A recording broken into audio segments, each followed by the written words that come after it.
welcome back to my Daily Dose with Tim. Today is Season 2, Episode 28, and we are Part 6 into 5 ways to financial freedoms in 5 years or less. And so this part has been getting a lot of comments and questions, and I love it because this is really what this is really meant to be. However, I understand that usually when that Facebook Live thing is happening, not everybody is tuning in live as well.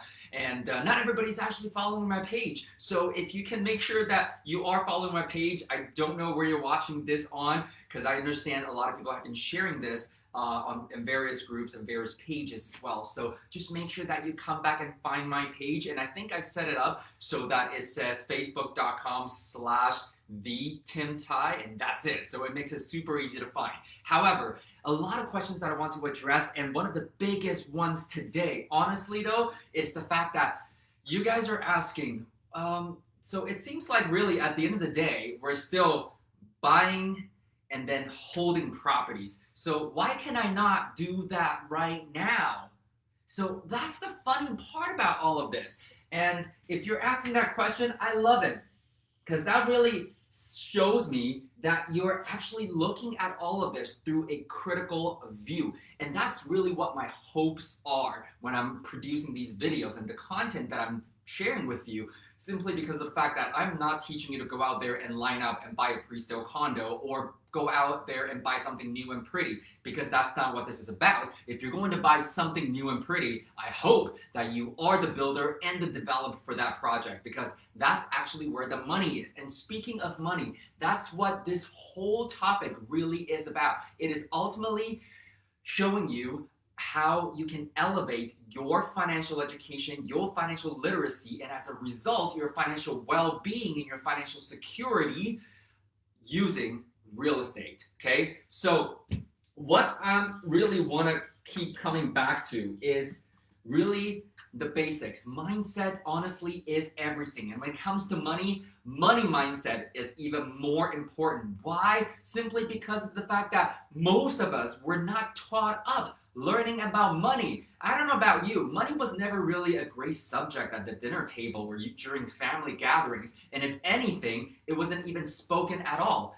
I mean, I'm from an Asian culture, and maybe a lot of you guys are aware of the fact that during Chinese New Year's, as youngsters, we actually get something called the red envelopes from our elders. And within the red envelopes, we find money in there. So in the Western culture, it's kind of like receiving presents and gifts for Christmas, for example. That was our version, and that was about it. Money was never really talked about. However, it is definitely a tool for gestures, for exchange, for a lot of different things. The point is though, and this is what's really funny, is that I oftentimes joke when you're actually getting financially educated and you're only about 18, 25, even 30, for example, that actually makes it somewhat easier most of the times. And I really don't want to offend anybody. And if you're offended, I'm sorry. And I'm not sorry, because it is true. Because if you're younger versus somebody who's got a lot more life experience, let's put it that way, you tend to be a lot more set in your ways, in a lot of the ways you think and your perspectives. And this is why the majority of the content, honestly, I'm hoping is also helping you and giving you the chance to take a full examination of how you view money, how you view credit, how you view investing, how you even view this particular vehicle that we've been showing you, which is real estate. So again, if eventually what we are doing is to still hold properties, and I'm just going to tell you that's not exactly true, I will narrate that in a little bit as well. Why do we have to learn and do all these things in between? Remember, what we're talking about here is financial security, financial independence, financial freedom. Like, that's what we are ultimately discussing here. So what we're really showing you here is the fact that, you know what? Yes, in the end, you want to control something. You might want to own something, and you want to hold on to something, because there's this saying that we keep sharing with you, and I'm pretty sure this has come up quite a few times as well now, is the fact that we buy and sell so that we can create the capital that we need. Because with capital, we can continue to grow and roll that as well. And it doesn't have to be yours, okay? By the way, it doesn't have to be yours. And once we've done the buy and sell to grow the capitals, then we can do the buy and hold to create the long-term wealth. However, I want you to remember this. The wealthy actually, for the most part, does not own much, okay? The biggest word here is, let's substitute hold with control, okay? It's about controlling revenue and income generating assets so that in the long term, you can actually pass whatever it is in your portfolio down. Because right now we're just talking about real estate. However, in general, we're talking about any sort of instruments and vehicle and tools that you can use to build your financial wellness over time, okay?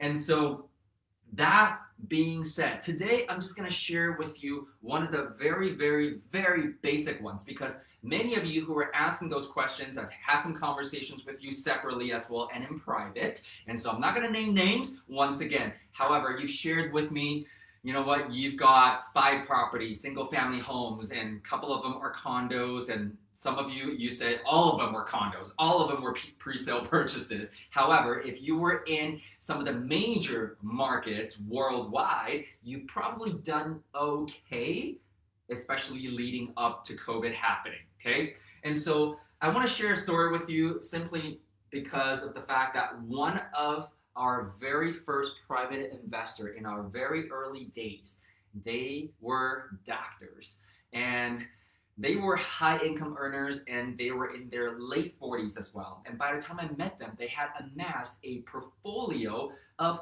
not a whole lot, including their own personal property. They had 8 properties in total. And now you might be thinking, well, with their income level, they probably could have bought more.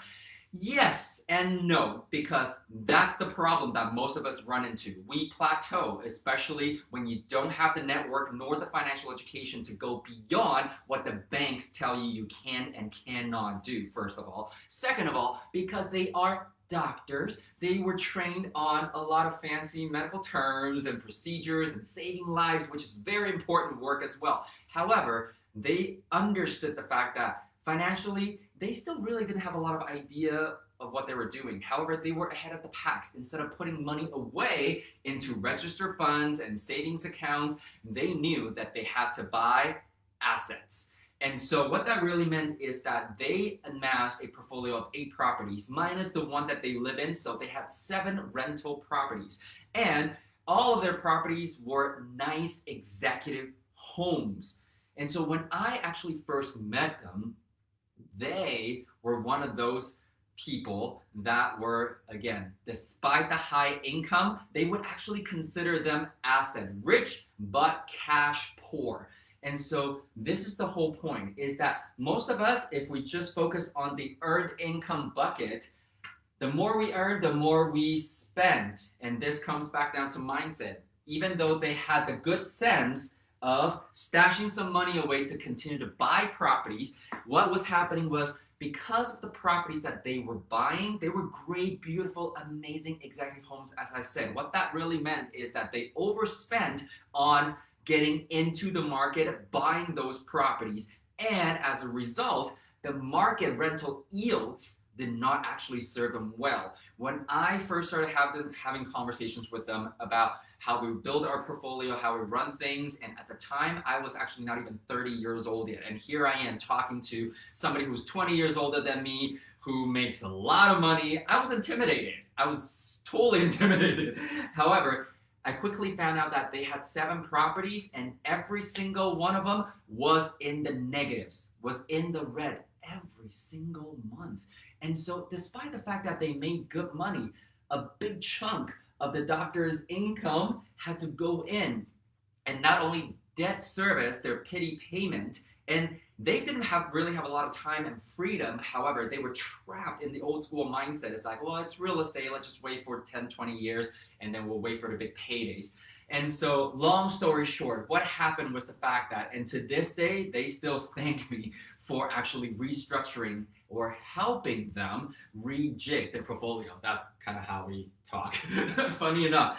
And so what really happened was that after learning about this portfolio, I started to share some strategies with them, because one of the things that I realized was that they really did not and never had the desire to become landlords. So I floated the idea of doing property management. However, obviously, in the back of my mind, I already knew that it didn't really quite make sense, because if it's already not cash flowing by them self-managing, it's just gonna be even more of a headache financially for them as well. So that was going to not be a way to do this. And so very quickly, just because these were nice homes, what I was able to do was to slowly convert their tenants into tenant buyers using the lease option strategy. And so that we had a at the time, 2 to 3 year plans to liquidate or to sell every single property to the tenant buyers. And then they would be able to take out their equity in those properties. And what they decided to do was just to become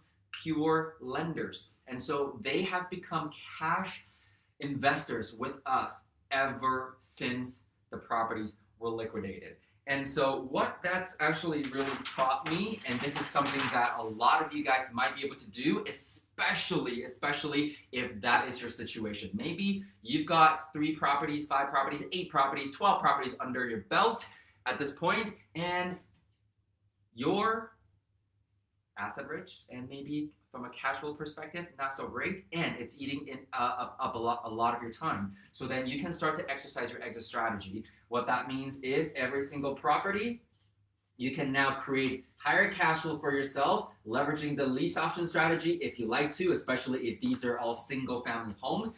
If not, you can do a straight up sale. Okay, so whatever the case may be, the point that I'm looking to make with you today is free up capital. And this is something that we discussed and had a boot camp on with the Trust Your Talent team back in July as well, which is private lending.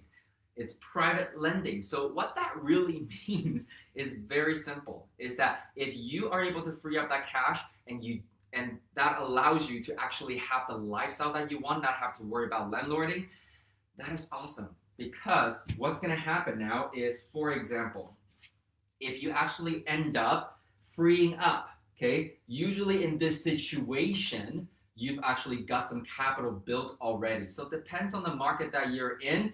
In some markets that I've seen across Canada right now, if you sell, let's just say, maybe 5 to 10 properties, you can probably recuperate anywhere between $2 to $4 million, hypothetically, for example. Okay, again, depending on how long you've owned them for and the tax implications. I'm not even going to go into the tax implications with you here, so I'm just going to take the lower end of this. Okay, so assuming that in total you free up $2 million in capital because you got the equity, you were asset rich, it's just that not all of them are actually performing to your liking or to really your financial goals. So at $2 million, let's just say that at a simple rate of 12%, for example, okay? Sometimes you'll lend it out at 6, 7, 8, 9, depending on what the projects that you're doing and your own risk tolerance, okay? Sometimes you might be able to rent it out at 15, 16, 17. Doesn't matter. It all depends on the deal and how you assess them and if you're comfortable with parking your money in there. So we're just gonna, once again, do a happy medium right here. So $2 million at 12% per year. That is $240,000 a year.